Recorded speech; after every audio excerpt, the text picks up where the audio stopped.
Grace's small hands trembled as she scrubbed the burnt pot in the kitchen sink. The sharp smell of scorched egusi soup mixed with the peppery aroma of fresh jollof rice that Cynthia and Esther were eating at the dining table. Her stomach growled loudly, the sound echoing in the quiet kitchen. Esther's ears perked up. "Mama, did you hear that?" she asked, twirling her gold chain around her fingers with a smirk. Cynthia didn't even look up from her plate. "If you're hungry, little thief, you should have thought about that before stealing from this family." Grace kept her head down, scrubbing harder. She knew better than to respond. The scars on her back from last week's beating still stung when she moved too quickly.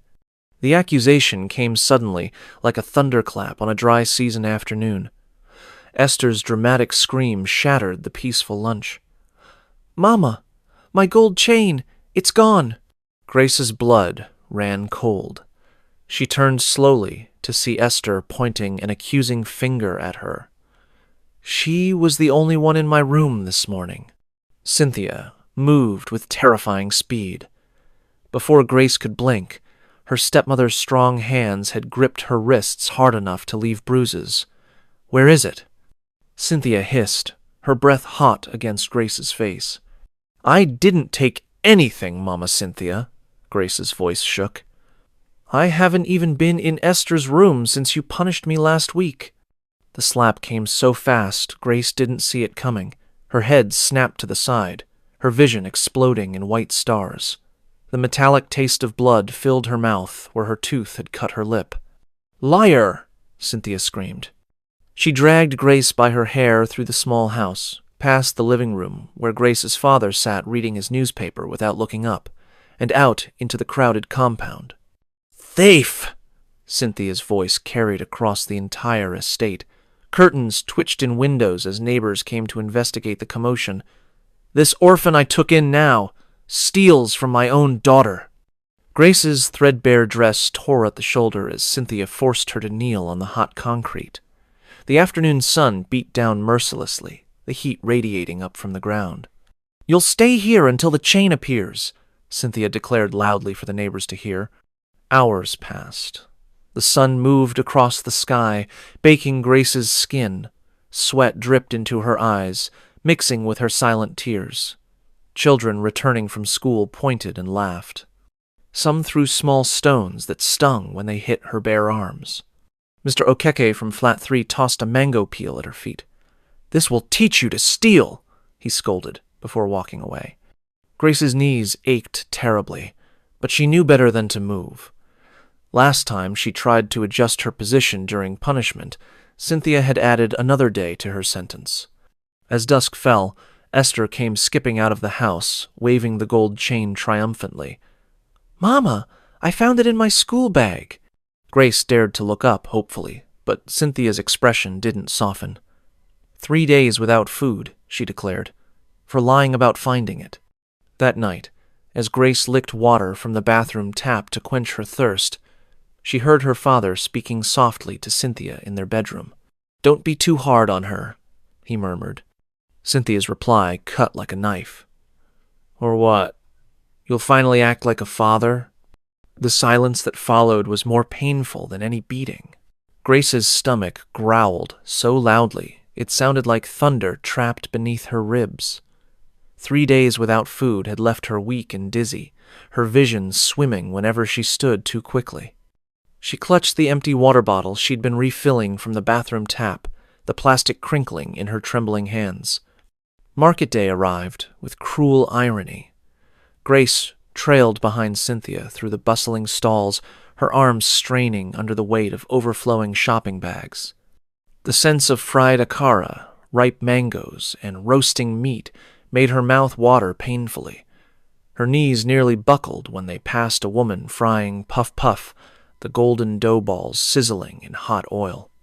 Then she saw Aita loaf of bread, tumbling from a distracted shopper's bag, landing in the dust near Grace's feet. Her body moved before her mind could think. Grace snatched up the bread, tearing off a chunk with her teeth before she could stop herself. The taste exploded in her mouth sweet, yeasty, heavenly. She barely chewed before swallowing, already raising the bread for another bite when... Thief! Cynthia's shriek cut through the market noise. A meaty hand yanked Grace's braid so hard her head snapped backward. The bread fell from her fingers as Cynthia dragged her into the center aisle. The market erupted in chaos. "See this one," Cynthia screamed, shaking Grace like a rag doll. "After all the food in my house, she still steals like a common criminal." Women in vibrant head ties clucked their tongues. A man selling belts shook his head in disgust. Grace's cheeks burned as Cynthia forced her to her knees in the dirt, the rough ground scraping her skin raw. "Show them," Cynthia demanded, slapping the half-eaten bread against Grace's chest. "Show everyone what you are." Tears blurred Grace's vision as she held up the bread with shaking hands. The crowd pressed closer, their murmurs like wasps buzzing in her ears. "Repeat after me," Cynthia commanded, her voice dripping with false righteousness. "I am a thief." Grace's lips trembled. I am a thief. Louder." Cynthia pinched Grace's arm hard enough to bruise. "I am a thief," Grace's voice cracked. The words tasted like poison. She had to say it 10 times, 20, until her throat felt scraped raw, until Esther arrived with 3 giggling classmates to witness the spectacle. "Look at my sister," Esther announced loudly, her school uniform crisp and clean. She'd rather steal than ask properly. Disgusting. Grace kept her eyes on the dirt, counting the pebbles near her knees as the humiliation washed over her in waves. Someone threw a tomato splattered against her shoulder, the acidic juice stinging her skin. When Cynthia finally allowed her to stand, Grace's legs had gone numb. The walk home was worse than the punishment, Esther skipping ahead while Grace limped behind, her clothes stained with tomato pulp and shame. That night, Cynthia made a show of giving Esther 2 meat pies, the flaky pastry oozing with minced meat. "Eat well, my good child," she crooned, deliberately loud enough for Grace to hear from her corner. The moldy bread crust hit Grace's face before landing in her lap. Green fuzz clung to the edges where someone had started eating it days ago. As Grace picked at the least spoiled portion, Esther knelt beside her, breath hot in her ear. "Next time," she whispered, "lick the floor like the dog you are." Grace's fingers clenched around the bread. That night, as she lay on her thin mat, she stared at the water stains on the ceiling and made a silent promise on day they would all see. One day, they would remember how they treated Grace. But tomorrow would bring worse. The morning started with silence, the dangerous kind that clung to the walls like smoke. Grace knew better than to breathe too loudly as she swept the sitting room, her empty stomach twisting in protest. Then came the scream. "My money!" Cynthia's wail shook the house. Grace froze, broom in hand, as her stepmother stormed into the room waving an empty envelope. "The N$5,000 for Esther's school fees gone!" Esther appeared instantly, her face the picture of perfect shock. "Mama, I saw Grace near your wardrobe last night." The lie landed like a bomb. Grace opened her mouth to defend herself, but Cynthia moved faster. Strong hands clamped around her throat, cutting off her air. "After everything," Cynthia's spittle hit Grace's face. "Food, clothes, and this is how you repay me?" Black spots danced in Grace's vision as her lungs burned. When Cynthia finally released her, Grace collapsed, gasping, her throat on fire. "Get out!" Cynthia threw open the front door. Rain poured in sheets, the sudden storm turning their compound into a mud pit. "If you love stealing so much, go steal shelter." Esther giggled as she dumped Grace's torn school bag at her feet.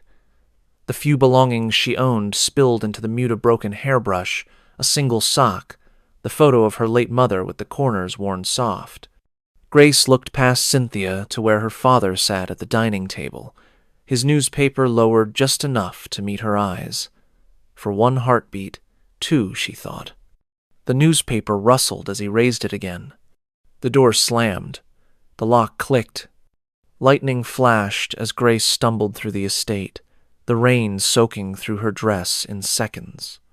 She passed the playground where children laughed under colorful umbrellas, their mothers pulling them closer when Grace shuffled by, past the bakery where the scent of fresh bread made her stomach cramp violently. Then she saw them, the community dustbins. 3 massive metal containers overflowing with the neighborhood's waste. A rat scuttled between them, its eyes gleaming in the storm. Grace's fingers were numb as she pried open the least full container. The stench of rotting food and decay hit her like a physical blow, but the downpour had washed away the worst of the filth. She climbed in, the metal icy against her skin. As the lid closed above her, Grace curled around her school bag, the photo of her mother pressed to her chest. The rain drummed against the metal like the heartbeat of some great beast. Somewhere beyond the bins, a car door slammed. Footsteps splashed through puddles. Grace held her breath as the footsteps paused near her bin. Then the sound that would change everything, the squeak of rusty hinges as the lid began to open. The bin lid creaked open. Grace squeezed her eyes shut, expecting Cynthia's angry hands to drag her out for more punishment. But instead, a soft gasp cut through the drumming rain. Oh, sweet Jesus. Grace peeked up. A beautiful woman in a long blue raincoat stood over her, her designer umbrella forgotten at her side. Rain dripped from her gold earrings as she stared at Grace with wide, horrified eyes. "Godwin, come quick!" the woman shouted over the storm. "There's a child in this trash." Grace tried to shrink back. Adults never helped. They either laughed or looked away. But then the woman did something unbelievable. She reached right into the filthy bin and lifted Grace out like she was something precious. Up close, Grace could smell the woman's sweet perfume mixing with the stink of garbage on her own skin. The woman didn't seem to care. She wrapped Grace in her expensive raincoat, the lining still warm from her body. A tall man in a black suit came running. When he saw Grace, her bruised arms, her torn dress, her hair matted with rotten food, his face turned dark like thunder. "Who did this?" he growled. Grace trembled. She'd never heard a man speak against Cynthia before. Then her locket slipped out from under her dress, the only thing of her mother's that Cynthia hadn't stolen. The woman's breath caught. She gently turned the locket over, and suddenly her hands were shaking. "Godwin, look." She showed him the engraving inside. "To Necca, my star." The man's eyes widened. That's your sister's handwriting." The woman, Mrs. Adiola, pulled Grace into a tight hug right there in the rain. "We've been looking for you for years," she whispered. As their driver helped Grace into the back of a car so clean it looked like glass, she saw Cynthia standing at their gate, mouth hanging open as the black Mercedes drove away. The car ride to the Adiola's home felt like a dream. Grace sat stiffly in the leather seat, afraid to touch anything. Through the window, she watched the city lights blur as tears filled her eyes for the first time in years. Mrs. Adiola noticed. Without a word, she took Grace's dirty hand in hers and held it tight the whole way. When they arrived at the mansion gates, Grace's mouth fell open. The house glowed like a palace, with tall white columns and a fountain where crystal-clear water danced. A line of staff in crisp uniforms stood waiting under the porch lights. "Welcome home," Chief Adiola said softly. Inside, the air smelled like flowers and lemon polish. Grace's bare feet sank into carpets softer than clouds. When a maid brought warm towels, Grace hesitated before using one back at Cynthia's. She'd been beaten for wasting clean towels. Mrs. Adiola saw her hesitation. "Everything here is yours," she said firmly. "The food, the clothes, the hot water. You never have to ask permission again." That night, after a bath and tub big enough to swim in, Grace sat wrapped in a fluffy robe while a doctor examined her bruises. Mrs. Adiola's face turned to stone when he listed the old injuries. 2 healed rib fractures, scars from belt buckles, signs of long-term malnutrition. When the doctor left, Mrs. Adiola brought out a velvet box. Inside lay a locket identical to Grace's, except this one read, "To Amara, my moon." "My sister Neka and I had these made when we were girls," she explained, fastening it around Grace's neck beside her own. "The police said yours was lost in the accident." Grace touched both lockets. "What accident?" The story came out in pieces between Mrs. Adiola's tears. 1. Grace's mother, Neka, had been a successful businesswoman. 2. Cynthia worked as their housekeeper. 3. The car crash that killed Neka was actually poisoning. 4. Grace's father helped cover it up for a share of the money. Chief Adiola entered with a file stamped confidential. Inside were Neka's will leaving everything to Grace, photos of Grace's christening, a police report calling Neka's death suspicious. Grace's hands shook holding a picture of her mother, a beautiful woman hugging a baby with the same wide eyes Grace saw in mirrors. That night, in a bed with silk sheets, Grace stared at the ceiling.